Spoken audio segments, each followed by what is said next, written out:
నమస్తే ma'am. Ma'am, ఇప్పుడు మనం చూసుకున్నట్లయితే రేవంత్ రెడ్డి గారు రైతుల అకౌంట్లలో సీజన్కి ముందే డబ్బులు వేయడం జరిగింది, రైతు భరోసా డబ్బులు. ఎలా అనిపిస్తుంది, ప్రజల స్పందన ఎలా ఉందని చెప్పేసి మీరు చెప్తారు? కాంగ్రెస్ పార్టీ అంటేనే రైతే రాజ్యంగా కాంగ్రెస్ పార్టీ ముందు నుంచి ఇప్పుడు కాదు, ఆనాటి నుంచి ఈనాటి వరకు కూడా రైతే రాజ్యంగా కాంగ్రెస్ పార్టీ పాలన అందిస్తుంది. రైతుల సంక్షేమ దిశలోనే వెళ్తుంది. బట్ ఒకటి ఏంటంటే ఫస్ట్ మేము ఏం చేసినామంటే రైతు రుణమాఫీ చేసినాం. అసలు అర్థం కాలేదు, రైతులు కూడా బాధపడ్డారు. అంటే రుణమాఫీ అనేది అందరూ రుణాలు తీసుకోలేదు కాబట్టి రుణం తీసుకున్న వాళ్ళకి ఫస్ట్ మేము రుణమాఫీ చేసినాం. 30,000 కోట్లు దానికి వెళ్ళిపోయినాయి. అప్పుడు ఏమన్నారు, వేరే రైతులు ఏమన్నారు, మాకు రైతు భరోసా వేస్తలేరు అనేసి చాలామంది బాధపడ్డారు రైతులు. రుణమాఫీ ఎందుకు చేయాల్సి వచ్చిందంటే అన్ని వేల కోట్లు పెట్టుబడి పెట్టేసి, ఎందుకంటే ఫస్ట్ రుణం నుంచి వాళ్ళని విముక్తులను చేయాలి. రైతులను ఎవరైతే రుణము తీర్చకుండా బాధపడుతున్న రైతులు ఉన్నారో వాళ్ళని విముక్తులను చేయాలి. రైతు భరోసా గురించి ఏ రైతు ఆత్మహత్య చేసుకోలేదు. బాగా ఒకటి ఆలోచించాలి పాయింట్, ప్రజలు కూడా రైతులు కూడా ఏ రైతు కూడా రైతు భరోసా 6,000 గురించి ఆత్మహత్యలు జరగలేదు. ఎందుకు జరిగిన ఆత్మహత్యలు అంటే రైతు రుణమాఫీ గురించి జరిగినాయి. రుణం చెల్లించలేక మళ్ళీ రుణము దొరకక బ్యాంకులలో బయట రుణం దొరకక రైతులు ఆత్మహత్య చేసుకున్న సంఘటనలు చాలా జరిగినాయి బీఆర్ఎస్ గవర్నమెంట్లో. మేము ఏం చేసినామంటే మా ప్రభుత్వం వచ్చిన తర్వాత రైతుల ఆత్మహత్యలు ఎట్లా జరుగుతున్నాయి దాని మీదకి వెళ్ళి మేము టాపిక్ తీసుకున్నప్పుడు, దాని మీద సర్వే చేసినప్పుడు, మా సీఎం రేవంత్ రెడ్డి గారు సర్వే చేయించినప్పుడు ఈ రైతుల యొక్క ఈ మరణాలు ఎట్లా జరుగుతున్నాయి, ఆత్మహత్యలు ఎట్లా జరుగుతున్నాయి అని తీసుకున్నప్పుడు రైతు రుణమాఫీ గురించి అని తెలిసిన వెంటనే ఈ రైతు భరోసాను పక్కకు పెట్టేసి ఫస్ట్ రైతును రుణ విముక్తులను చేయాలి, ఆత్మహత్యలను తగ్గించాలి, కాకుండా చూసుకోవాలనేసి మేము రైతు రుణమాఫీ చేసినాం. దాని మీద అపోజిషన్ వాళ్ళు, ఆ బీఆర్ఎస్ వాళ్ళు వాళ్ళకి అప్పుడు రైతు బంధు పేరు మీద 1,000 కోట్లు తిన్నారు కదా, గుట్టలకు కొండలకు వాళ్ళ బాత్రూమ్లకి వాళ్ళ ఇండ్లకు అట్లా కూడా రైతు బంధు వెళ్ళింది అప్పుడు వాళ్ళ అధికారం ఉన్నప్పుడు ఆ రోజులలో. మేము ఒక పద్ధతి ప్రకారంగా ప్రజలకు ఏదైతే సంక్షేమం అందుతుందో మళ్ళీ ప్రజలపై భారం పడకుండా రైతుల యొక్క బాధలు చూసి రైతుల యొక్క ఆత్మహత్యలు తగ్గించడానికి రైతు రుణమాఫీ చేసి తర్వాత రైతు భరోసాకి వెళ్ళినాం. దాన్ని కూడా విడతల వారీగా ఇప్పుడు ఈ రోజున చూస్తే 7,000 కోట్లు అయిపోయినాయి ఈ రోజు వరకు. ఇంకా రేపటి వరకు ఆయనతో 9,000 కోట్లు ఆల్రెడీ బడ్జెట్ ఇచ్చేసినాము. 9,000 కోట్లు రేపటి వరకు అయిపోతాయి. 10 ఎకరాల వరకు రేపటి వరకు కంప్లీట్ అయిపోతాయి. 60 లక్షల వరకు ఈరోజు అయిపోయారు రైతులకు. రైతు భరోసా ఇప్పటివరకు 60 లక్షల వరకు 60 లక్షల పైచిలుకు రైతులకు అందింది. ఇది ఒక పద్ధతి ప్రకారం వెళ్తే రేపు రాబోయే రోజులలో తెలంగాణ అభివృద్ధి చెందుతున్న దిశలో మేము వెళ్తున్నాం. ఆ బీఆర్ఎస్లు దొంగలు ఏం చేసిందంటే వాళ్ళ కమిషన్ల కోసము వాళ్ళ ఆస్తులు పెంచుకోవడానికి అట్లా అర్థం లేని స్కీములు పెట్టేసి స్కాముల కోసం వాళ్ళు పరిపాలన అందించారు. వాళ్లకు మాకు నక్కుకు నాగలోకానికి ఉన్నంత తేడా. మా అన్న కాలుగోటికి కాదు కదా, అసలు మా అన్న పేరు ఎత్తడానికి కూడా వాళ్ళ అర్హులు కాదు బీఆర్ఎస్లు. బీజేపీ బీఆర్ఎస్ ఒకటే అని మనకు తెలుసు. ఏ రోజు కూడా బీజేపీ వాళ్ళు మాకు సపోర్ట్ చేయలేదు, అటు బీఆర్ఎస్కి సపోర్ట్ చేసిళ్ళు. అప్పుడు నేను ఒకటే అంటున్నా, ఎందుకు అంటున్నా అంటే ఈ మాట, బీజేపీ గవర్నమెంట్ 10 సంవత్సరాలు ఉంది రాష్ట్రంలో బీఆర్ఎస్ గవర్నమెంట్ ఉంది. ఒకటే పాయింట్ ప్రజలకు అర్థం కావాలి. మరి 10 సంవత్సరాలలో మేము కొట్లాడిన అపోజిషన్లో ఉండి మేము కాంగ్రెస్ వాళ్ళము ప్రతిరోజు మేము ప్రతి ఒక్క సంఘటన ఏది జరిగినా కూడా మేము రైతుల గురించి కొట్లాడినాం, మహిళల గురించి, పిల్లల గురించి, ప్రతి ఒక్క టాపిక్ మీద మేము కష్టపడ్డాం, కొట్లాడినాం.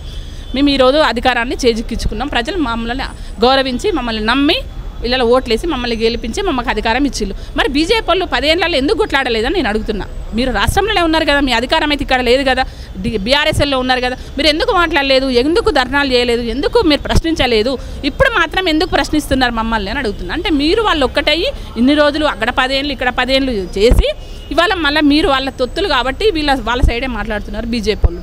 మేము చేసేది ప్రజాపాలన, ప్రజల అభివృద్ధి కోసం, రాబోయే తరాల కోసం మేము ఆలోచించి పనులు చేస్తున్నాం. మేము ఇప్పుడు చూసుకున్నట్లయితే చాలా వరకు అరెస్టులు అయితే జరుగుతున్నాయి. రీసెంట్గా కౌశిక్ రెడ్డి గారు కూడా అరెస్ట్ అవ్వడం జరిగింది. సో దీన్ని మీరు ఎలా చూస్తారు, ఏంటి, ఎందుకు ఇప్పుడు రాజకీయంగా కక్షపూరితంగా చేస్తున్నారు? అసలు కక్షలు అనేటివి మా దగ్గర ఉండవు. కక్షపూరితంగా అరెస్టులు మా దగ్గర జరగవు. మేము చట్టానికి అప్పచెప్పినాం. ఎవరైనా తప్పించుకోవడానికి వీలు లేకుండా చట్టమే చూసుకుంటుంది. చట్టం తన పని చేసుకుంటుంది. కౌశిక్ రెడ్డి ఆయనకు అసలు మతి స్థిమితం ఉండదు. ఆయనకు కూడా సేమ్ కేటీఆర్ టైపు. ఏం మాట్లాడుతాడో తెలియదు, ఏం చేస్తాడో తెలియదు, అంత పిల్ల బచ్చ మాటలు మాట్లాడుతుంటాడు. అసలు వానికి ఏమైనా బుద్ధి జ్ఞానం ఉందా అని నేను అడుగుతున్నా. కౌశిక్ రెడ్డికి ఏం మాట్లాడుతున్నావు అబ్బాయి నువ్వు? అసలు సీతక్క గారు గురించి మాట్లాడేది ఏంది, నువ్వు రేవంతన్న గురించి మాట్లాడేది ఏంది, కడియమన్న గురించి మాట్లాడేది ఏముంది? కమిషన్ల కోసం మీరు కదా ఇవాళ కమిషన్ల కోసం మీరు కక్కుర్తి పడితే ఇన్ని లక్షల కోట్ల ద్వారా తెలంగాణ రాష్ట్రాన్ని దోచుకునేదే కమిషన్ల కోసం కదా. ఇవాళ మీరు ఎందుకు పోతున్నారు మరి వివరణ ఇవ్వడానికి? కమిషన్ల ముందుకు మీరే కదా పోయేది. మళ్ళీ మీరు మరి కమిషన్ల గురించి మా గురించి మాట్లాడే అక్క ఎక్కడిది నీకు అసలు బుద్ధి ఉందా జ్ఞానం ఉందా అని మాట్లాడుతున్నా. కౌశిక్ రెడ్డి అనేటోడు అన్ఫిట్ రాజకీయంగా నేను చెప్తాను, unfit candidate Kaushik Reddy. Okay, Kavitha గారు చెప్పడం అయితే జరిగింది కేసీఆర్ చుట్టుపక్కల దయ్యాలు ఉన్నాయి అనేసి. అంటే ఆ దయ్యాలు ఎవరనేసి మీరు అంటారు? వాళ్ళ కుటుంబ సభ్యులే. దయ్యాలు ఎక్కడి నుంచి రావు? దయ్యాలు బయట దయ్యాలు ఉంటాయి, ఇంట్లో దయ్యాలనే దయ్యాలు అంటాం మనం. బయట నుంచి వాళ్ళకేం అవసరం? ఎవరి కుటుంబం, ఎవరి రాజకీయం, ఎవరి ఉద్యోగం వాళ్ళు చూసుకోవడానికే సరిపోతుంది. ఇక బయట వాళ్ళు వచ్చి వీళ్ళ దగ్గర అసలు బయట వాళ్ళని కాదు కానీ ఒక విషయము, మంత్రులు కానీ ఎమ్మెల్యేలు కానీ ఒక సర్పంచ్లు కానీ జడ్పీసీలు కానీ వాళ్ళని కలిసిన రోజులు ఉన్నాయా 10 సంవత్సరాలని నేను అడుగుతున్నాను. నువ్వు, నీ అయ్యా, నీ బావ, నీ అన్న, మీ నలుగురే కదా. మీరు నలుగురే గుడుపుటాన్ని చేసుకున్నారు, మీరు నలుగురే మాట్లాడుకున్నారు, నలుగురే 4 రకాల పనులు చేసిళ్ళు, 4 తప్పులు చేసిళ్ళు, లక్షల కోట్లు మింగింది మీరు నలుగురే కదా. బయట వాళ్ళు ఎక్కడి నుంచి వచ్చిళ్ళు? ఏ ఎమ్మెల్యేలు రాలేదు, ఏ ఎంపీటీసీలు రాలేదు, ఏ జడ్పీటీసీలు రాలేదు. దయ్యాలు వాళ్ళే, భూతాలు వాళ్ళే, మాట్లాడేది వాళ్ళే, మందులు ప్రజలను మైమర్పించి మళ్ళీ వాళ్ళ మత్తులోకి దించాలని చూస్తున్నది కూడా వాళ్ళే. కాబట్టి వాళ్ళు ఖచ్చితంగా జైల్లోకి పోతారు. వాళ్ళే దయ్యాలు అవుతున్నారు, వాళ్ళే పిశాచులు అవుతున్నారు, వాళ్ళే కొట్టుకుంటున్నారు. దయ్యాలు ఏం చేసి వాళ్ళే అవే కొట్టుకుంటాయి ఎప్పుడు కూడా. వాటికి ఏం తన పర ఏముంటుంది, మళ్ళీ అవే కొట్టుకుంటాయి, అవే తింటాయి, అవే కూడా ఉంటాయి. అది వాళ్ళ ఫ్యామిలీ. ఓకే, కవిత గారు కొత్త పార్టీ పెట్టడం అయితే జరిగింది. కవిత గారిని మరో షర్మిల అనేసి అనుకోవచ్చా? ఇక అది వాళ్ళు పార్టీ పెడుతున్నారా, మళ్ళీ వేరే ప్రజలను మైమార్పిస్తున్నారా అనేది అది వాళ్ళకే తెలుసు, మనకు తెలియదు. ప్రజలైతే వాళ్ళని ఎప్పుడో గెట్అవుట్ అన్నారు. ప్రజలైతే వాళ్ళ సైడ్ వెళ్ళారు ఇంకా. ఎందుకంటే ప్రజలకు అర్థమైపోయింది వాళ్ళు చేసిన అన్ని తప్పులన్నీ. వాళ్ళు మేము చేసే అభివృద్ధిని చూసి ఇవాళ ఒక్కొక్కటి ప్రజలకు అర్థమవుతుంది. ఏది నిజము, ఏది అబద్ధము, ఏది మంచి, ఏది చెడు, ఏది అభివృద్ధి సంక్షేమంలో నడిచింది, ఏది ప్రజల యొక్క అభివృద్ధిని కుంటుపరిచింది అనేది ఏ ప్రభుత్వం అనేది వాళ్ళకి అర్థమైపోతుంది ప్రజలకు. ఇవాళ రైతు కళ్ళల్లో మేము ఆనందం చూసినాం కదా. రైతే రాజ్యంగా మేము కదా చేసింది. వాళ్ళ రైతులను ఏ విధంగా మేము సంతృప్తి పరచాలో వాళ్ళ జీవితాలను. ఇప్పుడు పంటలు మొదలయ్యే విత్తనాలు వేసే స్టేజ్కి మేము రైతు భరోసా అందించినాం. వాళ్ళు చాలా ఆనందంగా ఉన్నారు. మీకు ఫస్టే క్లారిటీ ఇచ్చిన, రైతు రుణమాఫీకి రైతు భరోసాకు తేడా అయిందనే చెప్పిన. ఇది ఇవాళ రైతులకు అర్థమైంది. అంటే ఎప్పుడైనా వాళ్ళు బాధలో ఉన్నారు కాబట్టి మనం ఏం చెప్పినా అర్థం కాకపోయేది.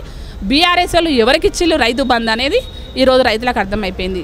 రైతే రాజ్యంగా వెళ్ళేదే కాంగ్రెస్ పార్టీ అనేది రైతులకు అర్థమైపోయింది. అది సంతోషం.